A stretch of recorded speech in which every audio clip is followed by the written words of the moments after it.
while they're doing that, Theo, you raised a point, and it's something that Arve alluded to as well. That small vessel that you put a picture on was a much smaller vessel than a cruise ship, and you couldn't remove it from the Arctic. So when we're dealing with the advances of cruise tourism in the Arctic, surely that must be a real fear then, because you've got a demonstrated case here where you've got a smaller vessel that couldn't be removed, and we're talking about increased Arctic cruise tourism up there. How do you see this evolving then? How are you going to have a pragmatic approach to cruise tourism or to the whole growth of the industry in the Arctic, knowing that a commercial vessel of that size couldn't be salvaged? No, and I think here also, I mean, a lot of it comes up to the authorities, because essentially we would cover the members' liability towards the state. If they get a wreck or a removal order from the state, say that you have to remove it, then we will do it and we will pay for it. However, if there's no order to remove the wreck, and the authorities, together with P&I clubs and experts, decide that, you know what, as long as we take away the bunkers, reduce any chances of pollution from the wreck, then that might be the correct decision to let the wreck stay there. But obviously, talking about the ships that size, it's not something you want scattered around the Arctic either. So it is a concern. And we're dealing with some cases now at the moment within the club in very remote areas where wreck removal is extremely complicated, and it takes a lot of time, and it costs a lot of money to mobilize the equipment needed to do it. Go back what you were, the picture you were painting there, Theo, even though it was quite alarmist, frankly. From that perspective, you must think the best solution really is to have nothing up there. Yeah, of course, there are two ways to avoid an accident. Don't do anything, or put some safe measures to what you're actually doing. And you know, we are the coastal administration. We are used deep in our genes. The DNA says that we are there to make activity safe. We are not there to stop activity. Sort of, that's our perspective on the world. Then there are other agencies and government parts that puts restrictions on things, on environmental causes and things like that. But we will try as much as we can to make the activity safe could be by restricting the operations, but very rarely by stopping operation and denying an area completely. Do you see, and it's one of the questions actually that's come up here, how do you engage with the other internationally in the search and rescue, rather than in the Arctic? What sort of projects do you do, or what sort of exercise do you do with the Canadians or the Americans and the Russians to actually share that competence? When it comes to both search and rescue and the preparedness against acute pollution, there are separate agreements within the Arctic Council on that. And that is agreements that gives sort of obligation to assist. And this is actually rehearsed quite are there regular sort evenly, of exercises? Yeah. For instance, we have a big resource, I think it's every year now, with the Russians up north, which is called Barents Search and Rescue.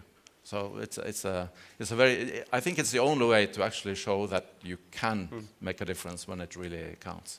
I was, it's a number of years ago now, I was talking to somebody from the US Coast Guard. I'm going to bring Morten into this point here.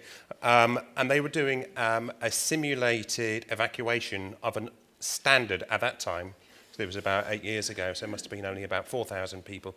They did a standard evacuation to see how long it would take to get everybody off of that ship. And they determined that it was just almost impossible to get everybody off in time. It took hours and hours and hours to get everybody off of that ship. And one of the key comments from that was the age and physical capabilities of the passengers. How are we going to develop a proactive industry like you were talking about, but recognise the limiting capabilities that we might have with the people that are going to be in the Arctic? Yeah, this is a huge challenge, and now that the Polar Code has come into force, there is a requirement that people shall be, after they have abandoned the ship, they shall be protected for minimum 5 days. And to test this, we have carried out what's called the SAR Spitsbergen. It's the third year where we have tested the lifeboats and rafts which are on board to see the holistic rescue operation. And what sort of size vessel were you imagining then?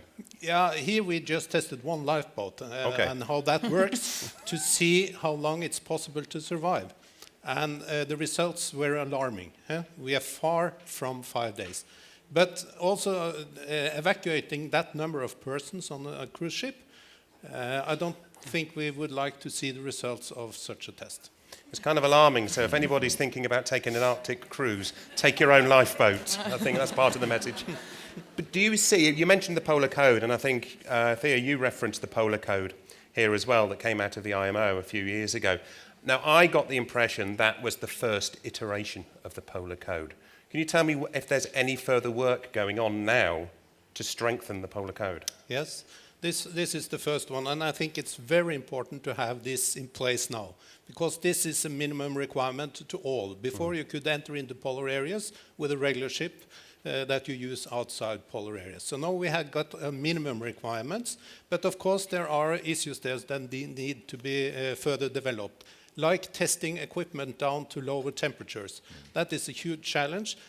All equipment is by default today tested down to -20, -25, but ships going further into lower temperatures need to have equipment tested also down to lower temperature. So IMO is working with that, how to do that in the future. And from your perspective, when because you referenced some of the technology, and we saw it on the film as well, armbands and the ability to almost have like your personal EPIRB on your arm. So if you fall in the water, you're easily detectable. Do you find that as part? Do you use that as part of your risk assessment? Is what I'm trying to get at when you're looking at it from a P&I perspective. Well, obviously we would. If one of our members come to us and say that they want to start doing these type of cruises in the Arctic, and they can demonstrate that they're actually using equipment and techniques like this, which is not necessarily required under the Polar Code, but helps them or helps us understand that they do take this risk seriously. They're doing as much as they possibly can to limit or to reduce the chances of loss of life and accidents. Naturally, that will be part of our risk evaluation of that member. Whether or not it's enough, that's a different question. We do have a question that came up as that. If an accident similar to, I knew somebody had to ask about and make the reference to the Costa Concordia. If an accident similar to the Costa Concordia happened in the Arctic, how would a second emergency be responded to if they happened in close succession? And I'm going to go to you with that question, because I know there was discussion a few years ago about sending cruise ships up in pairs. Yeah. So you're either going to have one cruise ship ready to rescue everybody from the cruise ship in distress, or you're going to have two cruise ships in distress. Yeah, but I think the correct answer to that one is that if an accident similar to Costa Concordia happens, then you are doing everything you can towards that accident. So if there is something else happening, I really don't know how you would make that operational. I mean, it would vary so much on what the actual scene in the field. Do you think that increased Arctic activity of a commercial level, because we're talking here largely and we're making this discussion about the cruise industry, but would higher activity of a commercial level where you've got more people, more resources, more vessels in the Arctic ease your concerns of something like that? Well, I'm not so sure about the commercial activity per se. We've seen that, of course, in petroleum activity. There's a higher degree of SAR entities when you have petroleum activity, because you have operational demands from the authorities when that's happening.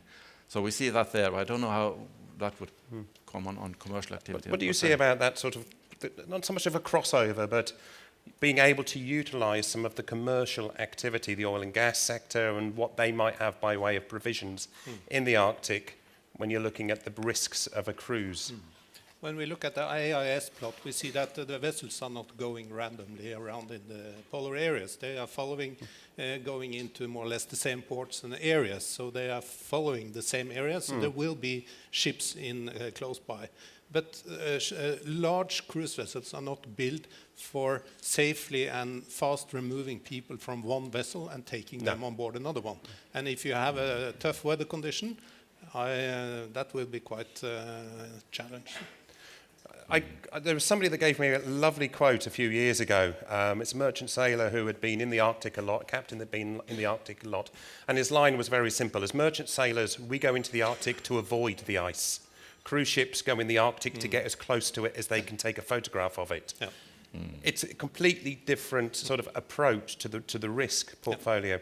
And that must kind of be of a major concern from a P&I perspective, because you've got what I would call sort of like the commercial industrial tonnage, the tankers, and the significant players like Sovcomplot, as we saw, who are active in the Arctic, you know, on a regular basis. They understand the Arctic, they've taken all the preparations, and they've got people on the vessels that are, you know, they've been working in that environment, you know, for sometimes all of their career. But then you've got cruise ships that are going up there on a seasonal basis and trying to get as close to the ice.